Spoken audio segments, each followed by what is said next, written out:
Engkau, semua berkat-berkat, berkat Tuhan yang Kau berikan bagi kami bersyukur dan berterima kasih semuanya itu ya Bapa. Tubuh roh jiwa yang sehat, nafas hidup yang sehat yang Kau berikan sampai sore hari ini. Kami percaya ini karena kasih dan anugerah kemurahan yang Kau berikan bagi kami. Terlebih dari itu ya Tuhan, Engkau membawa kami, mendorong kami, sehingga kami ada di tempat ini di Zoom, rohani kami ini ya Bapak, di family ministry ini untuk berbagi kebenaran firman-Mu. Kami membuka hati kami mengarahkan pikiran kami kepada Engkau, mau mendengarkan firman-Mu. Roh Kudus Engkau berkarya atas setiap pribadi lepas pribadi sehingga kami boleh memahami apa yang menjadi rencana kehendak-Mu. Engkau rapi hamba-Mu dengan urapan yang baru, Engkau melengkapi hamba dengan hikmat-Mu, kuasa karena otoritas-Mu sehingga apa yang hamba sampaikan biar layak berkenan di hadapan-Mu. Engkau pakai hamba bibir lidah hamba-Mu dengan menyampaikan firman-Mu yang sederhana dengan keterbatasan hamba-Mu ini. Dalam nama Tuhan Yesus Kristus, hamba berdoa bersyukur. Haleluya. Amin. Ya, puji Tuhan, shalom semuanya. Ya, saya Halo. sore hari ini ya mengucap syukur, terima kasih atas kebaikan Tuhan. Dia memberikan yang terbaik lagi atas hidup kita semua. Sampai hari ini, pribadi saya, bahkan keluarga dan pelayanan yang Tuhan percayakan sampai hari ini. Di hari ini, ibadah family ministry melalui Zoom, ini yang Tuhan percayakan. Dan terima kasih Pak Gembala yang sudah mempercayakan saya untuk berbagi sharing firman Tuhan di sore hari ini. Dan teman-teman semua, berharap semua sehat dalam penyertaan pertolongan Tuhan. Ya, sesuai dengan tema, saya berbicara tentang kita dipilih untuk melayani pekerjaan Tuhan. Seberapa banyak di sini yang dipilih untuk melayani pekerjaan Tuhan? Hands up aja nggak apa-apa. Yang dipilih melayani pekerjaan Tuhan, semua bisa angkat tangannya. Yang merasa dipilih, ya kan? Yang tidak dipilih, ya mungkin ya nggak apa-apa, berarti belum dipilih kan begitu. Ya, saudara dikasih oleh Tuhan Yesus Kristus dari konteks ayat saya ambil di dalam Yohanes 15. Ya, Yohanes 15 ayat 16 ini menjadi ayat favorit dan ayat hafalan. Dan ayat hafalan, ayat yang sering kita baca, ayat yang sering kita dengar. Tetapi tidak semua orang melakukannya. Kan benar, hafal di luar kepala, oke, hebat, mantap. Tapi apakah dia bisa menghidupkan ayat ini? Bisa mengaminkan, bisa merefleksikan, bisa mengimplementasikan, dan lain sebagainya, artinya mempraktekkan. Ya. Kenapa ayat ini menjadi ayat favorit kita, para orang-orang yang benar-benar dipilih, benar kan? Ya kan, kita semua dipilih, jadi menjadi ayat favorit. Kita bangga dengan penyataan Tuhan ini sendiri ya, dengan firman Tuhan di dalam Yohanes 15 ayat 16. Di situ dia katakan saya baca di sini, bukan kamu yang memilih aku. Oh, luar biasa. Tetapi ya akulah yang memilih kamu. Ini save pertama, ini bagian save pertama. Dan save kedua, dia katakan, dan aku telah menetapkan kamu. Nah ini, setelah dipilih, dia menetapkan kita. Ini save yang kedua. Dan save ketiga, dia katakan, supaya kamu pergi. Nah, yang ketiga disuruh kita pergi. Dan yang save keempat, ketika kita pergi menghasilkan buah dan buah itu tetap. Wah, luar biasa. Dan save kelima, di situ dia katakan supaya apa yang kamu minta kepada Bapa dalam namaku diberikannya kepadamu. Nah, ini yang menjadi ayat acuan sore hari ini, kita tuh dipilih. Ya, saya tidak bisa berkata bahwa bapak-bapak, ibu-ibu yang ada di Zoom ini dipilih. Saya nggak berani. Bapak-bapak ibulah yang menilai dari diri sendiri. Apakah saya orang golongan yang dipilih Tuhan? Berbeda, ada perbedaan dipanggil sama dipilih. Ya, ini senior-senior semua ini pasti udah paham apa yang dimaksud dipanggil dan dipilih. Ya, apa yang dimaksud dipanggil dan dipilih? Semua dipanggil. Ya, semua dipanggil. Tapi apakah semua itu dipilih Tuhan? Benar? Pemahaman saya pribadi, maaf Bapak-bapak Ibu-ibu, pemahaman saya seperti ini ya.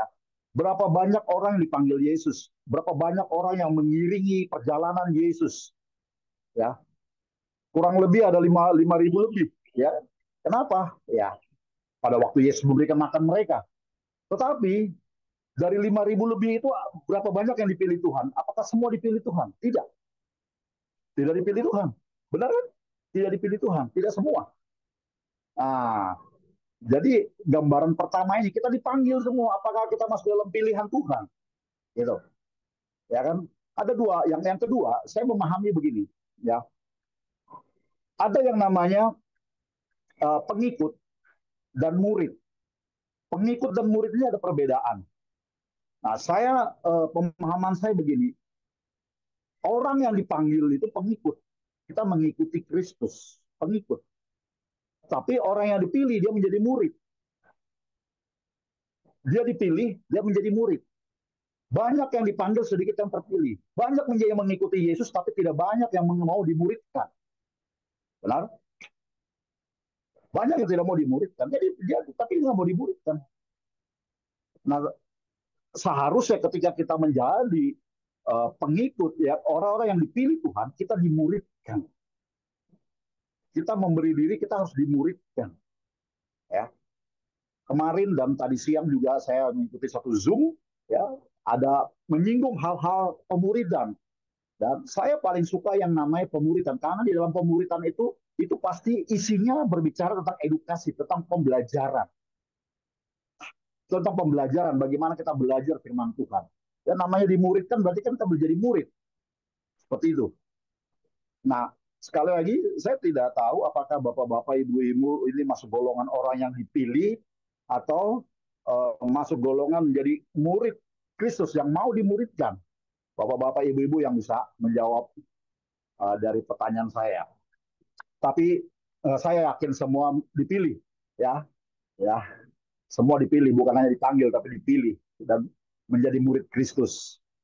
Nah, saudara dikasih oleh Tuhan Yesus Kristus, saya tidak membahas beberapa pandangan ini di dalam Yohanes 15:16 ini, di mana setelah kita dipilih, lalu kita apa? Kita ditetapkan. Kita ditetapkan, disahkan, ya, lalu kita pergi. Dan waktu kita disuruh pergi, kita harus menghasilkan buah. Kita harus menghasilkan buah. Ya. Sepanjang perjalanan hidup kita di dalam pelayanan Tuhan, kalau tidak menghasilkan buah, gimana ya rasanya? Ya. Ya. Maka itu di sini dikatakan kita harus menghasilkan buah, dan buah itu tetap. Ya. Tidak menyimpang ke kiri dan ke kanan, buah itu tetap. Ya. Lalu yang terakhir dikatakan supaya apa yang kamu minta dalam nama Bapa, dalam namaku, kamu minta kepada Bapa dalam namaku, diberikannya kepadamu. Ya. Ini berbicara kalau kita minta sesuatu di dalam pekerjaan pelayanan Tuhan, ya pasti Tuhan berikan. Ya, karena yang kita minta itu untuk keperluan kebutuhan dalam pekerjaan Tuhan, dalam pelayanan Tuhan. Seperti itu. Nah, dari isi ini, ya, dari isi firman Tuhan, ya, ada beberapa hal yang harus kita ketahui, ya, harus kita ketahui. Jadi pandangan saya, banyak orang yang percaya kepada Yesus, ya, dia bertobat, dia terima Yesus, ya, tapi dia tidak melakukan apa-apa, benar? Dia merasa dia sudah percaya, dia dipanggil, dia tidak melakukan pekerjaan Tuhan, dia tidak melakukan apa-apa. Dia berpikir bahwa kalau saya terima Yesus, bahwa saya selamat, saya diberkati, saya ditolong Tuhan, ya usaha saya dibukakan jalan. Nah ini konsep berpikir kekristenan yang tidak memahami benar, ya, apa yang menjadi maksud tujuan rencana Tuhan memanggil dan memilih kita. Atau Anda juga begitu seperti ini. Dia terima Yesus, dia melayani. Tapi waktu dia melayani dia punya tujuan, punya modus yang tidak baik, ya. Dia berkedok saja dia melayani. Ya, dia hanya berkedok. Karena mereka melihat sekarang apalagi ya, banyak yang saya temukan sekarang ini, fenomena-fenomena sekarang ini ya, orang mengambil bagian dalam pelayanan karena ada modus, ya, ada tujuannya, ya, ada tujuannya. Ya, ya kalau kita dengar informasi atau di medsos banyak kejadian-kejadian, ya, ya, banyak peristiwa-peristiwa mereka di mana korupsi uang gereja, ya, ya pakai uang gereja, ya, mengumpulkan dana-dana untuk pribadi, bukan untuk pelayanan. Nah itu banyak itu. Ya, kemarin saya dengar di salah satu gereja juga lagi diproses itu, ya lagi diproses. Ya karena modus mereka bukan melayani dengan ketulusan hati, bukan melayani Tuhan, tapi melayani diri sendiri. Nah seperti itu. Banyak yang seperti itu sekarang. Nah, Bapak Ibu yang dikasih oleh Tuhan, ada 4 hal yang saya akan bahas sore hari ini. Sore hari ini saya akan bahas kita dipilih untuk dipanggil Tuhan. Yang pertama, Kita membutuhkan yang namanya kerendahan hati. Ya. Apa sih yang dimaksud dengan kerendahan hati? Lebih spesifiknya saya katakan begini. Kita tahu diri, ya, tahu akan diri kita. Rendah hati itu tidak memikirkan, tidak menganggap diri kita ini lebih hebat, lebih pintar, ya. Dia lebih merendahkan dirinya. Nah, saya kasih contoh di sini di Keluaran 4 ayat 10. Keluaran 4 ayat 10, saya bisa minta tolong satu orang bisa baca di Keluaran 4 ayat 10, ayat 10, Keluaran 4 ayat 10 sampai ayatnya ke-12, ya. Ada 3 ayat di situ. Keluaran 10 ayat Keluaran 4, ayat 10 sampai 12. Keluaran 4 ayat yang ke-10. Lalu kata Musa kepada Tuhan, "Ah Tuhan, aku tidak pandai bicara, dahulu pun tidak, dan sejak engkau berfirman kepada hambamu pun tidak, sebab aku berat mulut dan berat lidah." Tetapi Tuhan berfirman kepadanya, "Siapakah yang membuat lidah manusia? Siapakah yang membuat orang bisu atau tuli, membuat orang melihat atau buta? Bukankah aku, yakni Tuhan? Oleh sebab itu pergilah, aku akan menyertai lidahmu dan mengajar engkau apa yang harus kau katakan." Amin. Ya, saya mengambil contoh dari Musa, ya.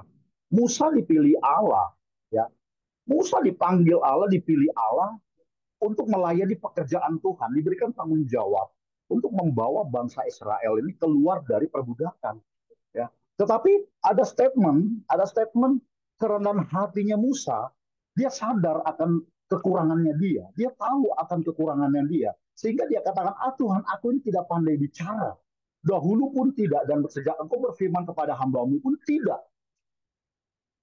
Ini. Jadi kita ketika kita dipanggil, dipilih, kita harus paham. Kita jangan menyombongkan diri. Oh, tiba-tiba kita katakan, "Oh siap Tuhan."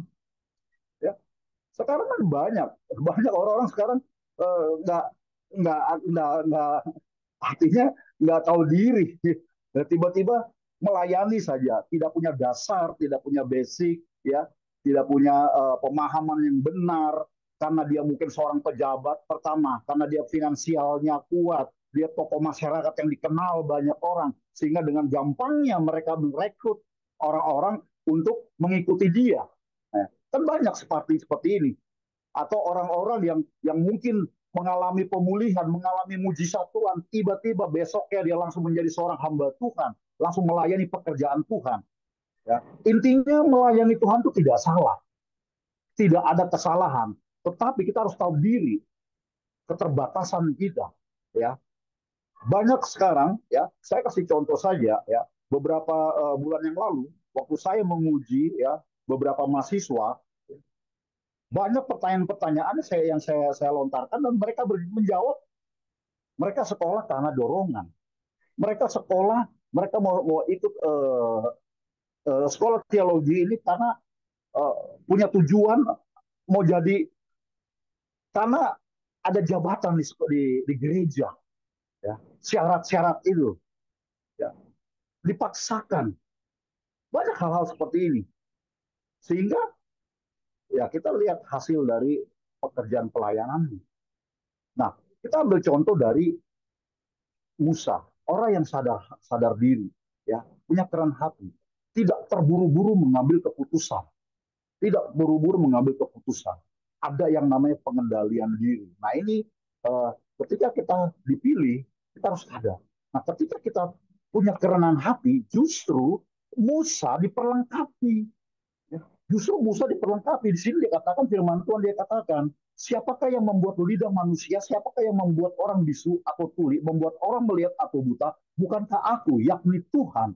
Oleh sebab itu, pergilah aku akan apa? Menyertai lidahmu dan mengajar engkau apa yang harus kukatakan." Nah, di sini kita harus sadar diri, tahu diri, punya kerendahan hati. Nah, poin yang kedua, ya, Ketika kita dipilih, kita dipilih untuk melayani, ya, kita harus paham panggilan kita, ya. Kita harus tahu panggilan kita ini apa. Artinya gitu, karunia apa yang Tuhan berikan ketika kita mau melayani. Sehingga kita punya aturan. Tuhan tuh tertib, benar. Roh Kudus tuh tertib, dia disiplin, ya. Seolah-olah ketika kita mau melayani kita main sembarangan. Tapi kita harus tahu panggilan di mana kita ditempatkan.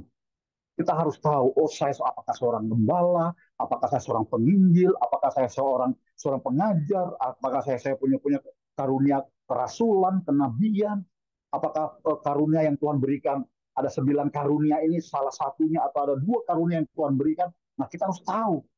Jadi kita jangan sembarangan atau kita punya rasa iri hati ketika kita melihat teman-teman kita melayani pekerjaan. Wah hebat dia bisa jadi gembala. Wah punya penghasilan. Wah dapat bla bla. Oh aku juga tiba-tiba jadi gembala.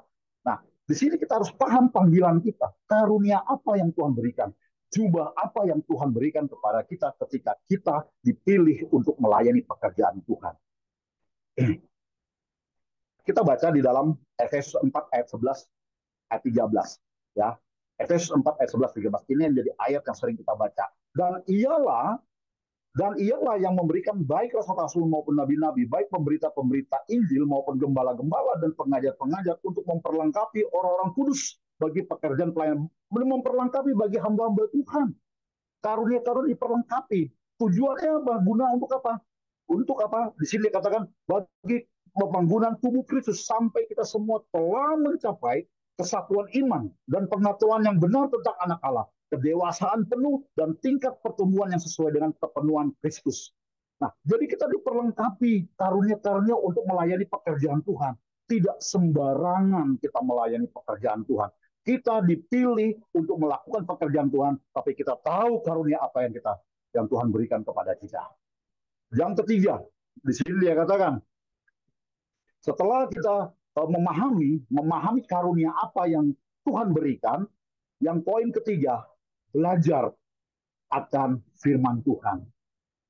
Banyak kita perhatikan, ya, orang tidak mau belajar akan firman Tuhan, tidak mau dimuridkan, ya, merasa oh Tuhan sudah pilih saya, oh merasa Tuhan sudah penuh, tapi tidak mau diajar oleh firman Tuhan.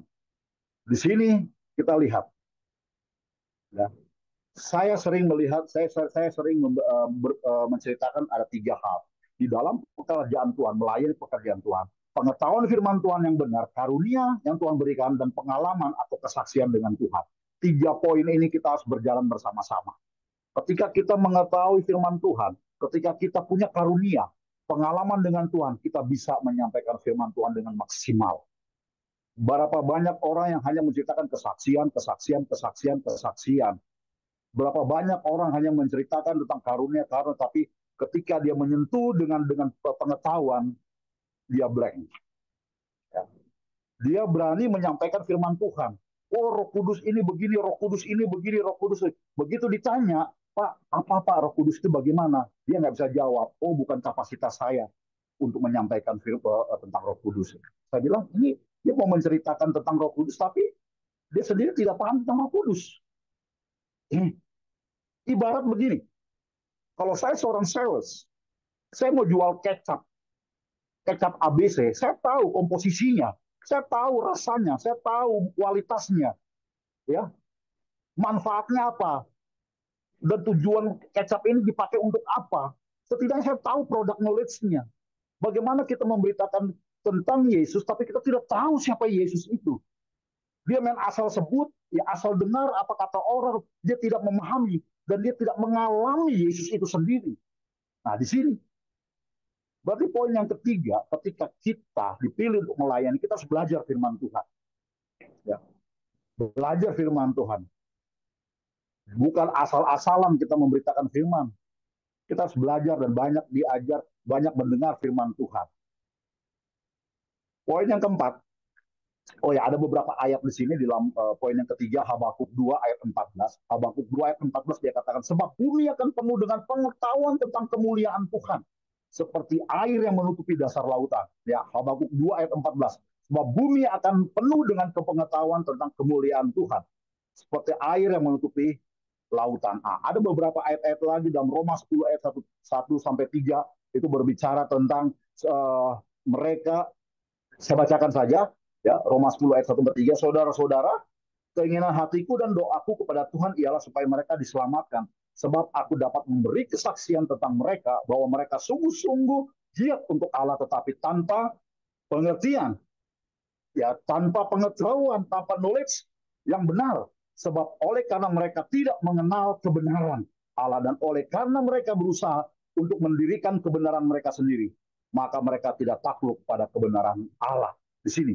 Dan kalau kita tidak punya dasar firman Tuhan, pengetahuan firman Tuhan, bukan Tuhan yang kita senangkan, bukan Allah yang kita sukakan, tapi hanya menyenangkan hati kita, menyenangkan manusia, bahkan lebih lagi menyenangkan jemaat Tuhan. Bukan menyenangkan Tuhan. Tapi banyak hamba-hamba Tuhan juga gembala-gembala ketika dia melayani domba-dombanya takut kehilangan. Ya, jadi ikutin maunya, bukan firman Tuhan yang disampaikan. Ya, kalau kita dengar lagu pujian, ya, suka-sukamu Tuhan, suka-suka, tapi kenyataannya bukan suka-sukanya Tuhan, suka-sukanya kita. Ya, kenapa? Karena kita tidak ada dasar firman. Kita asal menyampaikan, kita asal mengajarkan kebenaran-kebenaran firman Tuhan. Dan banyak hal kalau kita belajar tentang hal ini. Dan yang keempat, terakhir, ketika kita dipilih oleh Tuhan untuk melayani Tuhan, ya, poin yang keempat di sini katakan, lakukan semua firman Tuhan itu. Lakukan firman Tuhan itu. Setelah kita belajar, kita lakukan, kita praktekkan. Yang utama adalah amanat agung. Matius 28, ya. Amanat agung Matius 28 ayat 19 dan 20. Kita lakukan. Kita menjadi pelaku firman. Untuk melakukan kebenaran firman Tuhan, kita beritakan firman Tuhan itu. Terlebih pribadi kita juga, apa yang kita dapatkan firman itu, kita menjadi pelaku firman Tuhan. Mari Bapak Ibu Saudara dikasih oleh Tuhan Yesus Kristus. 4 hal yang kita bahas di sini. Ya, kita dipilih untuk melayani pekerjaan Tuhan. Kita dipilih untuk melayani pekerjaan Tuhan. Tahu diri, sadar diri, punya kerenan hati. Ya. Yang kedua, kita harus tahu karunia apa yang Tuhan berikan untuk melayani pekerjaannya. Dan yang ketiga, kita harus belajar. Kita harus belajar. Kenapa? Saya paling senang yang namanya belajar. Ya, kita harus belajar, belajar dan belajar dan belajar. Ya, ya, kita harus belajar banyak hal. Saya saya sampai hari ini pun saya belajar. Saya banyak baca, saya banyak mendengar. Ya, saya aktif ikut saya belajar. Saya belajar dan belajar. Ikut ibadah dan lain sebagainya. Banyak yang saya dengar, banyak yang saya baca, itu menambah pengetahuan firman Tuhan buat saya. Dan yang keempat, semuanya itu kita harus menjadi pelaku. Sia-sia kalau kita tidak melakukan firman Tuhan itu. Kita pergi, kita buktikan, kita pergi sesuai dengan amanat agung. Tuhan Yesus memberkati. Kita berdoa. Kami bersyukur, berterima kasih Bapa, firman-Mu sore menjelang malam hari ini, Engkau berikan bagi kami saat ini Tuhan. Engkau mengingatkan kepada kami percaya Engkau memanggil kami dan Engkau memilih kami untuk melayani pekerjaan-Mu. Mampukan kami, berikan kami kekuatan. Roh Kudus bekerja, berkarya atas hidup kami, pribadi kami, sehingga apa yang kami kerjakan, kami lakukan itu semua untuk kemuliaan bagi nama-Mu. Terima kasih Bapa, Hamba kembalikan semua untuk hormat kemuliaan bagi nama-Mu. Terpujilah Engkau, dalam nama Tuhan Yesus Kristus, kami berdoa syukur. Haleluya. Amin. Silakan, saya kembalikan kepada host. Ya, terima kasih untuk hambanya, Pendeta Walter Bernardus, yang sudah menyampaikan kebenaran firman Tuhan ya. Memang kita ini dipilih, saya percaya nggak ada yang secara kebetulan ya. Kita ini semua pasti rencana Tuhan ya, yang luar biasa. Buat kita semua menjadi anak-anak Tuhan, yang mau melakukan apa yang menjadi isi hati Tuhan ya. Kemauan Tuhan, kesukaan Dia ya. Kita harus mentaati ya segala perintahnya dan juga kita harus melakukannya. Sekarang, bukan nanti, bukan tunggu ya. Kita harus jadi berkat ya. Apalagi kalau kita sudah jadi hamba Tuhan ya. Tentunya ada satu beban yang harus kita lakukan untuk kesetiaan kita, ketaatan kita ya. Untuk menjadi hamba Tuhan yang disenangkan hati Tuhan ya, yang dapat menyenangkan hati Tuhan. Amin. Maafkan saya sedang di luar ya. Saya mohon pamit ya. Nanti juga buat teman-teman, kalau saya lagi OTW, bisa bantu doa dalam doa penutup nanti mungkin ya. Saya lagi ada dalam perjalanan juga pulang ke rumah. Terima kasih untuk kampanye Pendeta Walter Bernardus yang sudah menjadi saluran berkat firman Tuhan. Kiranya Tuhan pakai Ya, terus ya, Bapak, istri, anak-anak semuanya diberkati ya oleh Tuhan Yesus Kristus. Besok ibadah family ministry yang melayani Bapak Budi Kristianto ya. Kita akan diberkati seperti hari ini kita sudah diberkati oleh banyak Pendeta Walter Bernardus. Terima kasih.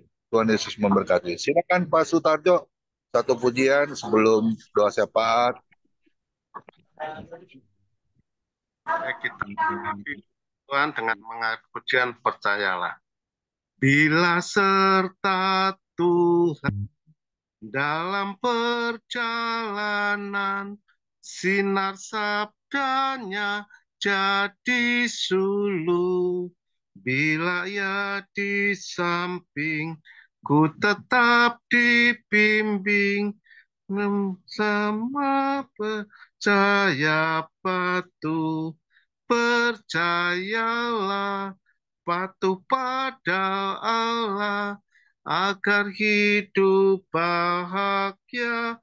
Percaya patuhlah, percayalah, patuh pada Allah, agar hidup bahagia.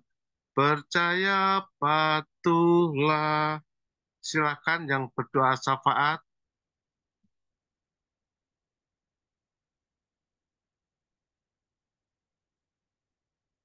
Bapak Setiadi mungkin bisa berdoa syafaat, Pak Setiadi.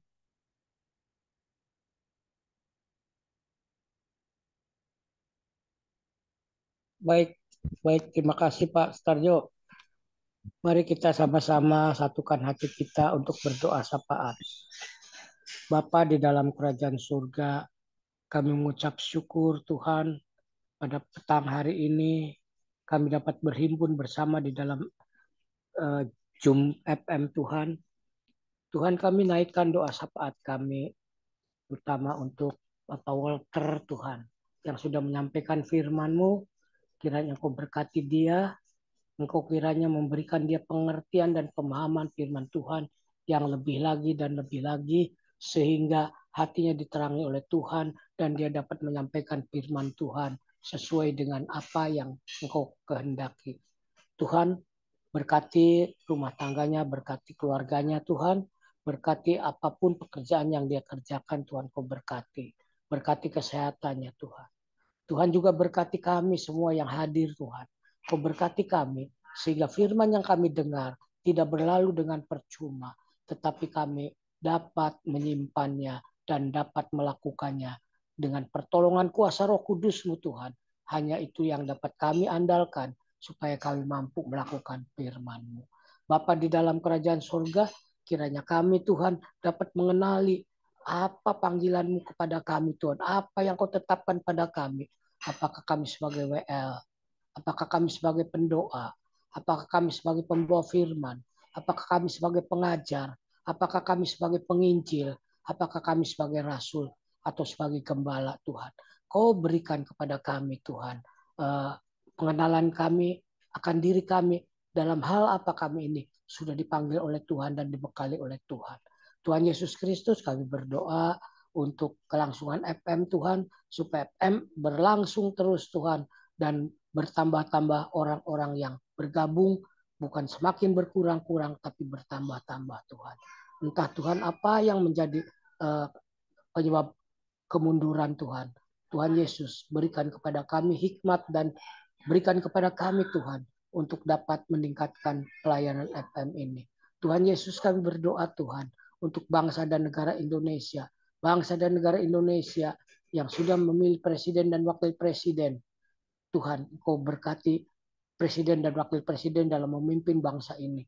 Bangsa, presiden kami telah berjanji Tuhan untuk menindak, untuk tidak main-main terhadap orang yang berusaha untuk menghalangi ibadah Kristen akan ditindak. Tuhan, biarlah kiranya apa yang telah dia cetuskan Tuhan tidak hanya sebagai retorika, tidak seperti yang sudah-sudah Tuhan, hanya sebagai retorika saja, menindak, tetapi tidak ada pelaksanaan yang positif Tuhan.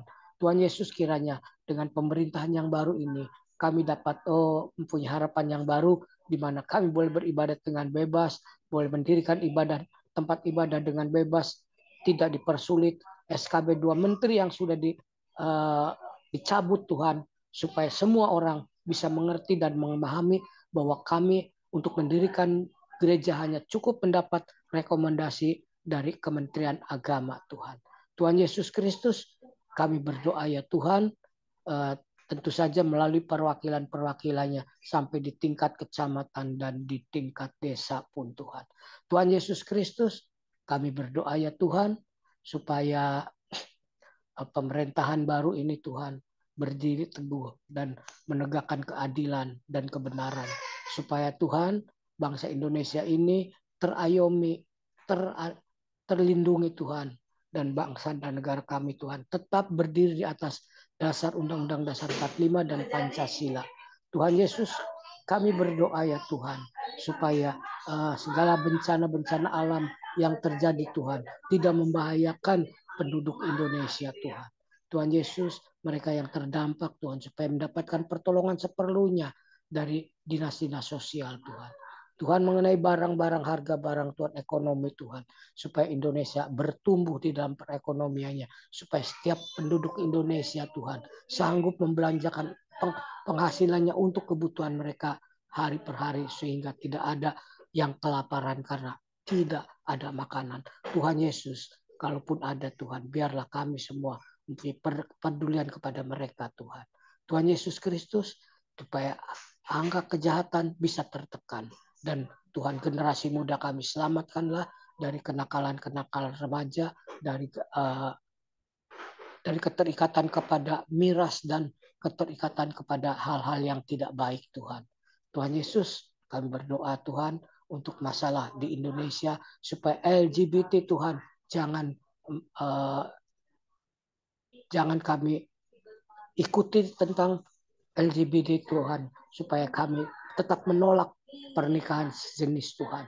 Terima kasih Tuhan Yesus, kami berdoa untuk Indonesia, supaya Indonesia bertobat, supaya Indonesia dapat terinjili dengan kuasa-Mu Tuhan.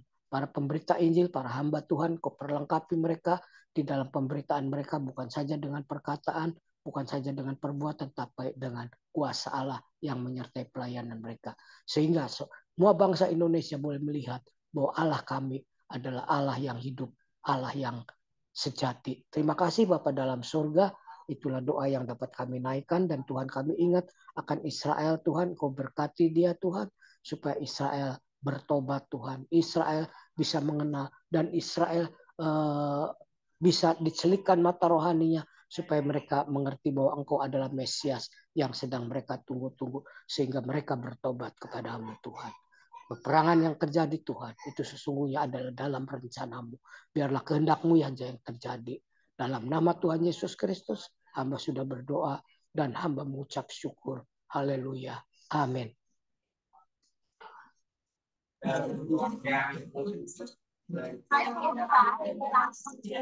Mari kita angkat kedua tangan kita terima berkat yang datangnya dari Tuhan Yesus Kristus. Tuhan Yesus Kristus adalah kekuatan dan perisaiku, kepadamu lah hatiku semua percaya. Tuhan Yesus memberkati engkau dan melindungi engkau. Tuhan Yesus menyinari engkau dengan wajah-Nya dan memberi engkau kasih karunia. Dan Tuhan Yesus menghadapkan wajah-Nya kepada kita semua yang hadir, diberinya damai sejahtera. Kiranya Tuhan Yesus memberkati kesehatan Bapak, Ibu, anak, mantu, cucu, semuanya dalam perlindungan Tuhan Yesus yang sempurna. Bahkan yang sakit malam ini juga Tuhan Yesus sembuhkan secara ajaib dan sempurna. Dan juga kiranya Tuhan Yesus memberkati pekerjaan Bapak, Ibu, anak, mantu, cucu, apapun yang dilakukan tangan kami, khususnya di dalam bekerja, selalu dibuatnya berhasil dan beruntung. Di dalam nama Tuhan Yesus. Dan juga kiranya Tuhan Yesus memberkati pelayanan Bapak, Ibu, anak, mantu, cucu, menjadi dupa yang harum di hadapan Tuhan. Perkenanan Tuhan Yesus selalu ada di dalam pelayanan Bapak Ibu, hati Tuhan Yesus disenangkan, dan nama Tuhan Yesus ditinggikan, dipermuliakan, dan diagungkan. Sampai Tuhan Yesus datang di awan-awan yang permai, Menyebut kita orang-orang yang saleh yang sudah diberkati. Sama-sama kita setuju, katakan. Amin. Tuhan Yesus memberkati kita semua. Ya, silakan Bu Poni Kumala untuk membantu bincang-bincang. Tuhan Yesus memberkati. Terima kasih Pak Kaum Mingwan. Terima kasih Pak Walter yang telah menyampaikan sabda Tuhan tentang dipilih